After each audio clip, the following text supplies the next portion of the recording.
Тағдырыма тура келген серігім, мен бейбаққа сыйлайды екен сені кім? Мұқағали. Жүріңкіреп барып үйленген жігіттердің біреуі едім. Жолым болды, жөн білетін адамға жолықтым. Жөн білетін адамға әуелі өз жөнімді айттым. Ерте келейін, кеш келейін, қайда жүрсіз? Кіммен болдыңыз? Деп сұраушы болма. Әйтеуір аман-есен келсем болды. Егер ғайыптан тайып келмей қалсам, демек саған қарауға бетім жоқ деген сөз. Күтпе де, іздеме. Ұқты. Ұққанды да мықты ұқты. Күні бүгінге дейін жақ ашпайды. Мен де күні бүгінге дейін сүйретіліп үйіме жетіп жығылып жүрмін. Соған қарағанда жүзім жарық болса керек. Иә, жүзім жарық деп жүріп отбасының бүкіл тауқыметін соның мойнына арта салыппын ғой. Өз үйімде өзім жүрген бір қонақпын. Шырпы басын сындырып көрмеппін. Әу баста былай икемделіп-ақ едім. Қойыңызшы, еркек басыңызбен өзім-ақ, деді. Сол өзім-ақ, сөзім-ақ боп қалды. Әлі күшін жоя қойған жоқ. Өзім-ақ деп жүріп, 6 баланы жарық дүниеге әкелді. Атсалысқаным рас, бірақ араласпадым. Бағатын да қағатын да сол. Несін жасырайын, сол 6 баланың тым құрыса біреуін түнде тұрып уатып көрмеппін ғой.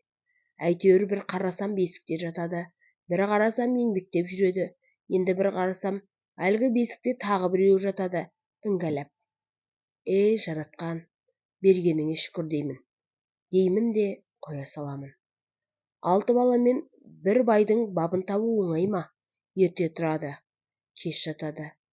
Сөйтіп мұрнына су жетпей жүріп, бақыттымын деп қояды тағы. Білмеймін, оған қай уақытта үлгеріп жүргенін. Отандасқанымызға 20 жылға жуықтапты.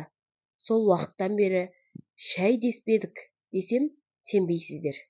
Дестік, бірақ бір-бірімізді дер кезінде кештік.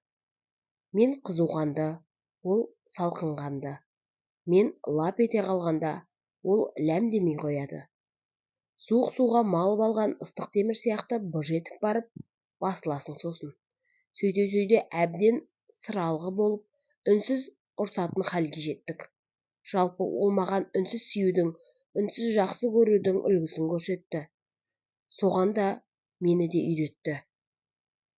Алабұртқан асау көңілімді көнбістігімен-ақ көндірді.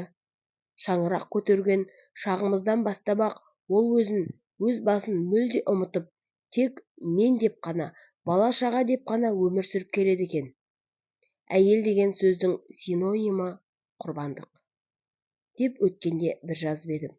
Сондағы профессор келіншектің прототипі біздің үйдегі кісі болатын. Оны біреу білді, біреу білген жоқ. Тіпті оның өзі де сезген жоқ-ау деймін. Оған уақыты да жоқ қой. Өзін ұмытып өзгелер үшін өмір сүру, нағыз бақыт сол екен-ау. Сонымен 50-ге келіп енді ғана ұққандаймын. Ал ол болса қаршадай кезінен ақ соған қарай қадам басыпты. Оның бақыттымын деген сөзінің сыры тым арыда жатыр екен.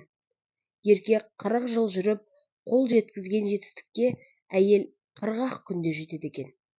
Депті ғұламалар. Жетсін. Оның жеткені менің де жеткенім емес пе? Өзін өзі ұмыту дегеннен шығады. Өткенде 8 наурыз күні ұйқыдан ояна сала, аяқ астынан джентльмендігім ұстап, біздің үйдің берекесінен бүгін қандай күн еді деп сұрасам, бейсенбі деп бетіме қарап тұр. Құдай біледі, тап қазір телефон шалып, бүгін қандай күн еді десем, сәрсенбі дей салудан танбайды ол. Сондықтан осылай парақшам арқылы құттықтауды жөн көрдім. Басқасына уақыт таппаса да менің парақшамды қарауға уақыт табатынын жақсы білемін. Адал дос, аяулы жар, туған күнің құтты болсын. Менің және бала-шағамыздың бақыты үшін өмірің ұзақ болсын. Бейнетіңнің зейнетін көретін күнде қашық емес. Саған 4 көзіміз түгел, басымыз аман, бауырымыз бүтін сау-саламат жетуді нәсіп етсін. Жылына бір келетін мерекеңде қасыңда бола алмадым, бірақ жырақта жүрсем де, ниет бірге, тілек бірге, көңіл бірге. Жақында жүріп жат болғандар қаншама, Құдай одан сақтасын.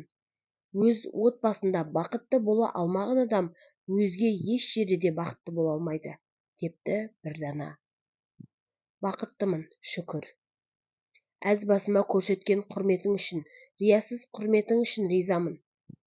Құдайдан қайтсын, жан Алла әуел бастаған тағдырымызды тоғыстырған екен. 5 күн жалған, оның қаншасы артта қалғаны, қаншасы алда тұрғаны Аллаға ғана аян ғой. Бірге өткізген күндерімізге салауат, бірге өткізбек күндеріміз берекетке толы болсын.